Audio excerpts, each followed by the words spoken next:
Hello, good morning everybody. Today we are going to start the fourth lecture of the topic sets and relation.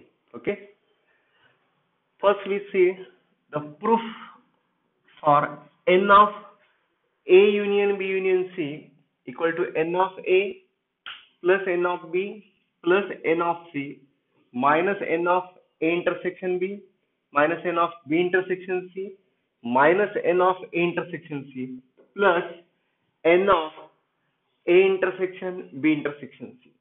Okay. First we take the LHS and we reset A union B union C, that is this is associated union. You take only first year set union B union C collectively. Okay. Use formula number 5, that is n of A union B equal to n of A plus n of B minus n of A intersection B, that is n of A plus n of B. You treat B union C as a B minus n of A intersection B union C. A intersection B union C. Okay. Then n of A plus, expand this using this formula, n of A union B, that is n of B union C equal to n of B plus n of C minus n of B intersection C. Okay, minus, use your distributive law, that is A intersection B union A intersection C. Okay, then n of A plus n of B plus n of C minus n of B intersection C, as it is minus, again use this formula, n of A union B, the first bracket treated as A or alpha and A intersection B is treated as a beta, that is again alpha union beta. Same way, n of A intersection B plus n of A intersection C minus n of A intersection B intersection A intersection C. It means that common to all, that is A intersection B intersection C. A intersection B intersection C. कळालं का बघा इथे की तिन्हीला common हवा आहे, त्यामध्ये A repeat असेल काही प्रॉब्लेम नाही, कॉमन मीन्स एकदाच आपण घेणार आहे तिथं. Then insert this minus sign inside. Okay, that is n of minus n of A intersection C. Okay, minus n of A intersection C and plus minus this become n of A intersection B intersection C, and reset this, that is n of A plus n of B plus n of C minus n of A intersection B minus n of B intersection C minus n of A intersection C plus n of A intersection B intersection C, and this is your RHS. Proof किती simple आहे बघा, कारण हा addition law आपल्याला झालेला आहे, याचा आपण वापर केलेला आहे. लक्षात आलं की याचाच वापर याच्यामध्ये करून आपण याची प्रूफ देत असतो. क्लिअर. आता याचा पुढचा जो पार्ट आहे ते आपण काय करूया, represent this by Venn diagram. We represent this, that is n of A union B union C, and there are three circles. We know that in Venn diagram, universal set represented by rectangular region and its subset inside it, that is set A, set B, set C. Okay, then we see the middle part, that is A intersection B intersection C. This is a common to all A, B and C. Okay, इथे shade करत नाहीये मी प्रत्येक part, तुम्ही समजून घेऊ शकता. याचा अर्थ काय कळाला का, ही जी बाउंड्री आहे तुमची, हा जो रिजन आहे, याचा अर्थ काय, A intersection B intersection C. अर्थ कळाला का बघा. शेड करून काय फार फरक पडेल असं नाही, पण तुम्हाला हे कळायला हवे, सगळ्याच गोष्टी शेड करत बसण्याचा अर्थ नाही. Common to all, this region is common to all, therefore A intersection B intersection C. आता बघा, ओनली ए जर हवा असेल, ओनली ए याचा अर्थ काय, हा रिजन कुठून यायला हवाय, बघा ही त्याची बाउंड्री राहील. मला जर ओनली ए जर हवा असेल तर ही त्याची काय राहील, बाउंड्री राहील, इथून इकडे यायला लागेल आणि हा टोटल असेल. Okay, up to this one only A. त्याचा अर्थ त्यामध्ये बी नाही आणि सी पण नाही. लक्षात आलं का, त्यामुळे ह्यामध्ये बी चा पार्ट येईल तो घ्यायचा नाही, सी चा पार्ट येईल तोही घ्यायचा नाही. याचा अर्थ only A means A intersection B complement intersection C complement. कारण प्रॉब्लेम सॉल्व्ह करताना या टाईपचं टेक्निक तुम्हाला कळायला हवे. Only read English newspaper, only read Hindi newspaper, याचा अर्थ करताना तुम्हाला हे कळायला हवं की कोणता पार्ट इथे येणार आहे. कळलं का? Only A. ओनली बी जो असतो तो फक्त प्लेन असतो, बाकी रिमेनिंग टू त्याचे कॉम्प्लिमेंट असतं. ते लक्षात घ्यायचं. ज्याचं आपण नाव म्हणतो ओनली ए, जेव्हा इथे म्हणालो तेव्हा ए ॲज इट इज राहिला आणि बाकी दोघांचं काय होतं? कॉम्प्लिमेंट होतं. ओनली बी याचा अर्थ काय? A complement intersection B intersection C complement. Clear? Then only C. C ची बाउंड्री बघा. ओनली सी पुन्हा हा असाच येणार आहे. ही बाउंड्री त्याची असेल. हे समजून घ्या तुम्ही. हा एवढाचा पार्ट आहे. लक्षात आलं की याचा अर्थ ओनली सी म्हणजे सीचा कॉम्प्लिमेंट येणार नाही, पण बाकी दोघांचा कॉम्प्लिमेंट येतो. That is A complement intersection B complement intersection C. आधी हा पार्ट समजला का बघा. Only A, only B, only C. Shade करत बसत नाही. सगळं शेडिंग करून कन्फ्युजन जास्त वाढेल. Clear? and this one is common to all, that is A intersection B intersection C. आता जर हा पार्ट हवा असेल याचा अर्थ काय आहे?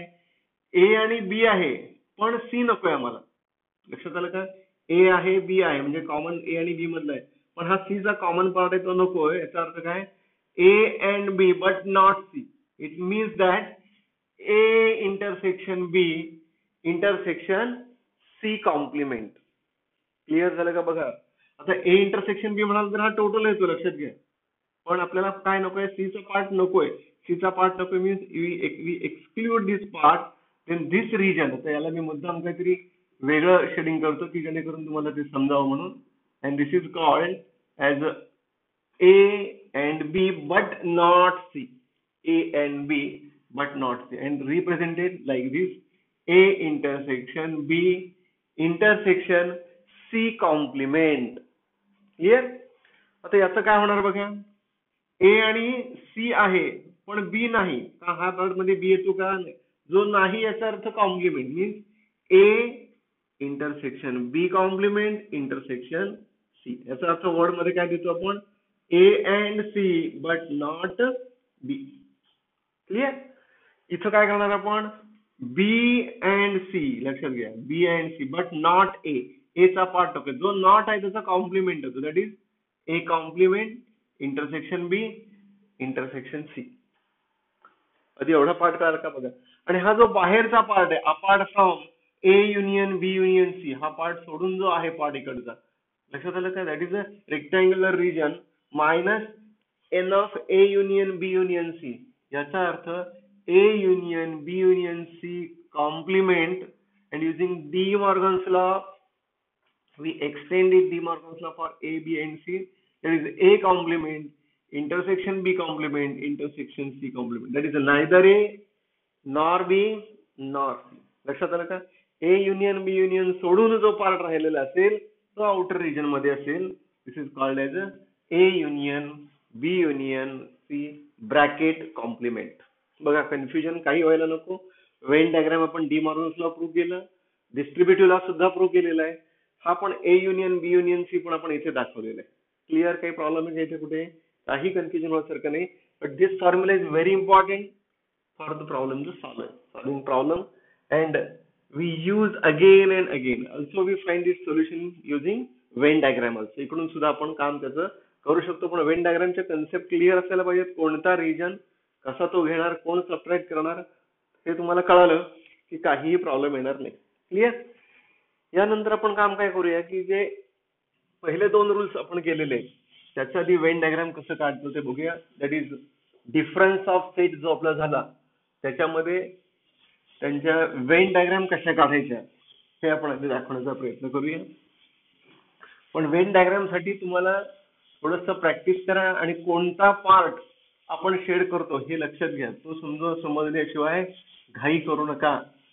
कारण हा पार्ट एकदा क्लिअर झाला की तुम्हाला इथे पुढे प्रोबॅबिलिटीला सुद्धा त्याचा उपयोग होणार आहे. हे सगळे फॉर्म्युले जे आहेत हे पुढे एक्सटेंड प्रोबॅबिलिटीसाठी होतात. लक्षात घ्या. प्रोबॅबिलिटी थेरी जी आहे it depends on again set theory. Okay.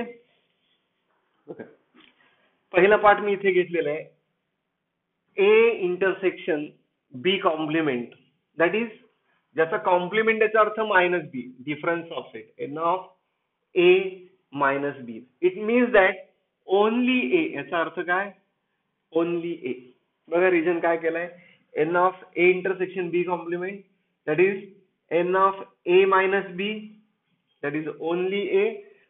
Only ए चं शेडिंग केलंय बघा, this is your only A. This part double shaded region shows only A.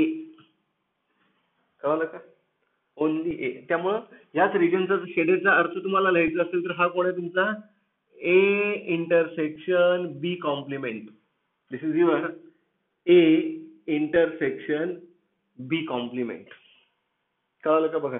आता हा कसा काढला जातो, this region is obtain n of A, हा तुमचा एन ऑफ ए आहे, you exclude the common region A intersection, that is n of A minus this common region, you get n of A intersection B complement or n of A minus B. Clear झालं का बघा. आणखी एक आपण diagram code second साठी बघा. Second one काय आपलं बघा,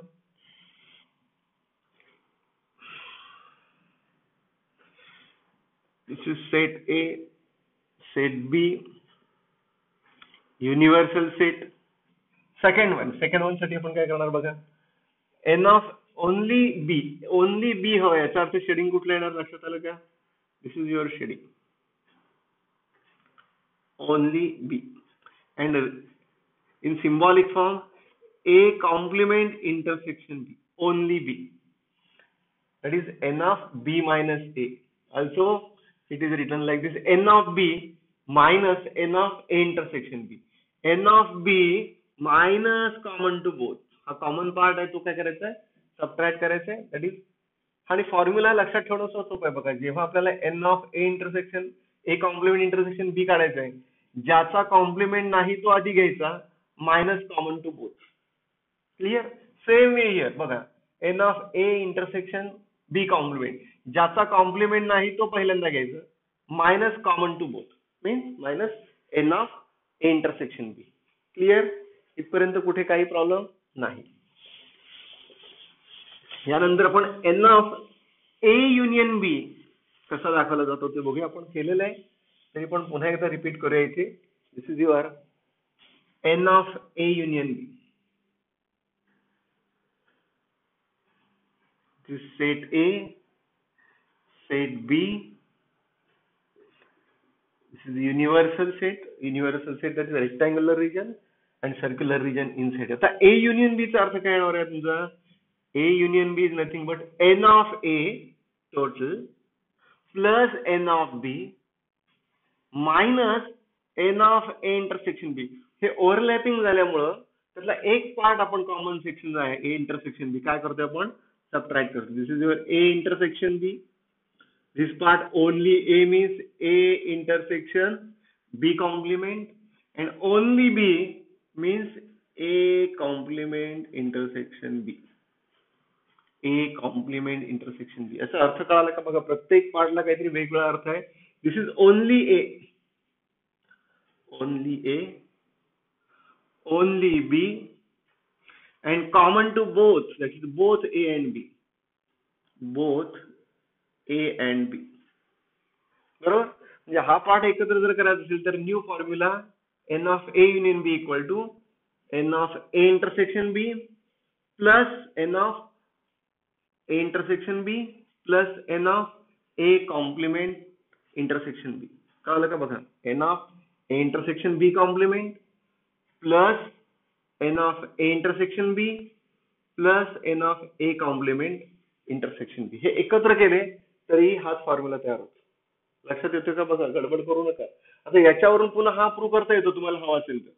काय करणार, n of A intersection B is nothing but n of A minus n of A intersection B. Okay, this is nothing but n of B minus common to both plus n of A intersection B. Okay, n of A intersection B plus minus gets cancelled, and conclusion n of A plus n of B minus n of A intersection B, and this is called as a addition law. Addition law त्याला म्हणतात. कळलं का काय काय केलं ते? त्यामुळे आपण इथे थेरॉटिकल पार्ट जो आहे तो बऱ्यापैकी इथे कम्प्लीट केलेला आहे. आता आपलं काम जे राहतं ते छोटे छोटे प्रॉब्लेम सॉल्व्ह करणं, आणि फक्त प्रॉब्लेम सॉल्व्ह करण्याकरिता तुम्हाला हे फॉर्म्युले अगदी डिटेल माहिती असायला हवे. हे फॉर्म्युले जर डिटेल माहिती नसतील तर मग तुम्हाला त्रास होईल. एक छोटंसं आपण एक्झाम्पल घेऊ पाहिजे तर इथे जे तुमच्या लक्षात येईल. तुम्हाला जर सांगितलं find power set of a set A equal to 1, 2, 3. Our aim is to find power set. Okay. We know that there are a 2 raised to n element in a power set of it. In a power set of it, where n indicates number of elements of a set given. In this set, n of A, number of elements in set A are 3. Therefore, 2 raised to 3 equal to 8 subset, 8 distinct subset. Okay. Then power set of A. What is the definition of power set of A? Power set of A is nothing but all possible subsets of a given set. All possible subsets of a given set. प्रत्येकाला माहिती आहे given set हा subset itself असतो. Okay. Given set is subset of itself. त्यामुळे इथे आपण A सुद्धा लिहू शकतो. Phi is also null set, is also subset of every set. Then singleton 1, singleton 2, singleton 3, again it is a subset. Then 1, 2, 1, 3, again subset, and last 2, 3. पुन्हा एकदा count करा number बघा. 1, 2, 3, 4, 5, 6, 7, 8. Repetition is not allowed. कुठे repeat झालेलं नाही. पुन्हा एकदा बघा. Every set is a subset of itself. That is A. Phi is a subset of any set. Singleton 1, singleton 2, singleton 3. Then 1, 2, 1, 3, and last 2, 3. Okay. Therefore, number of elements in power set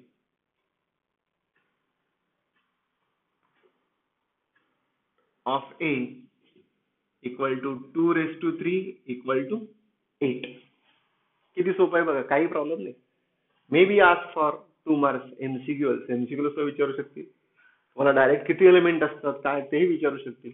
अगदी simple काम आहे. Okay. यानंतर छोटंसं आपण एक properties related example म्हणूया की ज्याचा बेसिक तुम्हाला जर